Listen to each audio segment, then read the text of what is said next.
Hey everybody, welcome to Pastor Have You Seen This? My name is Rick Thiessen. I'm the senior pastor of Allen Creek Community Church, and this is a segment where you send us internet material and we comment on it. And then we maybe get a conversation going. You can like and subscribe, comment in the comment section. We'd be happy to engage with you because we want to just get a conversation going about something you heard on the internet that has to do with God, the Bible, Christianity. And maybe it left you with questions or doubts or just how does this square with a Christian worldview? So we're going to talk about that with this video that you sent us. And by the way, if you want to send your own video, please send it to this address right here. You see it at the bottom of the screen, social@ac3.org. So let's watch. How can Jesus on the cross, one of them, we're just going of his last dying gasp, Father, forgive them. They don't know what they're doing. They don't know what they're doing. They certainly knew where to put the nails. They crafted a crown of thorns to dig into your skull. They don't know what they're doing. Jesus, they look the Romans do know what they're doing when it came to execution. like they know exactly what they're doing, and they hate you. They don't know what they're doing. That's love talking. That's grace talking. Yeah. That's how God sees us. They don't know what they're doing. They really don't know what they're doing. They're eating each other alive. They're destroying each other. They're destroying their lives. They choose sin every time, but they don't know what they're doing. Father, forgive them. Let me take the penalty in my body. Forgive them. I am obsessed with this because if you can tell me, anybody on the World Wide Web, tell me where there's a better story and where there's acceptance and love and forgiveness like this. So for me, I realize in my lowest days, my only shot, Bryce, is that I have to embrace not love as I see it and define it, but love as defined by Jesus. How can Jesus on the cross, one of his last dying days? Yeah, well, that's really good. And maybe you've thought that too, you know, like they don't know what they're doing. Well, they know exactly what they're doing. They're stringing you up to die, and that you're being executed. And he had been turned over to the Roman authorities for execution by the Jewish authorities, and they had turned him over for blasphemy. And so, yeah, it's like they knew very well what they were doing. But see, the way I've always taken that, and I think he takes it in a subtly different direction, but a good one. I've always taken that as they don't understand the monstrosity of this sin. So it's one thing to execute someone, and we could say potentially that if capital punishment isn't inherently evil, that there's not necessarily something wrong going on in the act of putting a criminal to death, which is what was happening. But then there's the issue of putting a criminal to death who doesn't deserve to be put to death. And they don't know what they're doing. In other words, they don't know that an innocent man is being executed right now. That's certainly implied.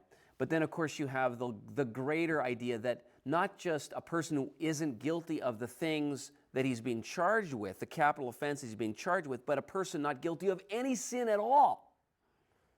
So when it comes to Jesus' statement, forgive them for they do not know what they're doing, they cannot comprehend not only that he's innocent of the charges leveled against him, charges of heresy and for Rome disrupting the peace. He is not guilty of any sin at all. The world's only innocent man ever is now being executed by the Romans. So this is what they don't know. This is what they're unaware of. This is the level of their ignorance, is they have no clue that the Son of God is being killed.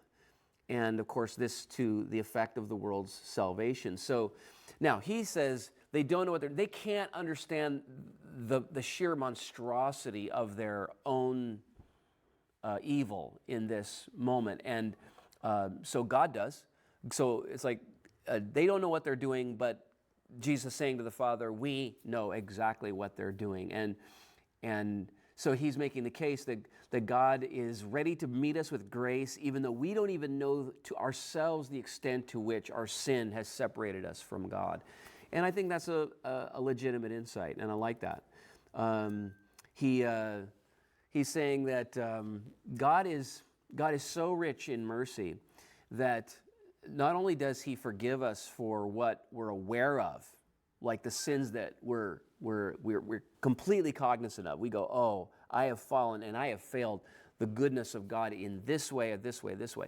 God is aware of all the areas where we've failed him that we're not aware of. And I think that's a beautiful insight. Forgive them, Father, for they do not know what they do. What do I think about that? Oh, God forgives Rick for all of the things he knows he's done that are deserving of condemnation and separation from God. But he is so rich in mercy that he is ready to stand to forgive me of all the things I don't know that I've done.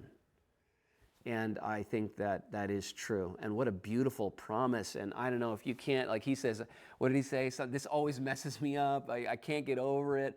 I'm butchering what he said, but I love that he just phrased it like this is something, it eternally fascinates him. I think that's what he said. I'm just eternally fascinated by this. And so am I. And that's why I'm a preacher of the gospel, man, because you have to get reconciled to God.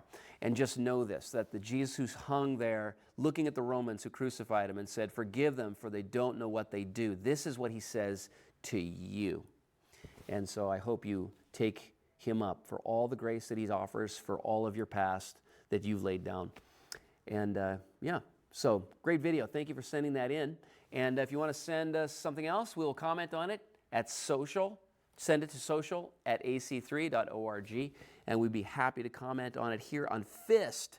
Pastor, have you seen this? See you later.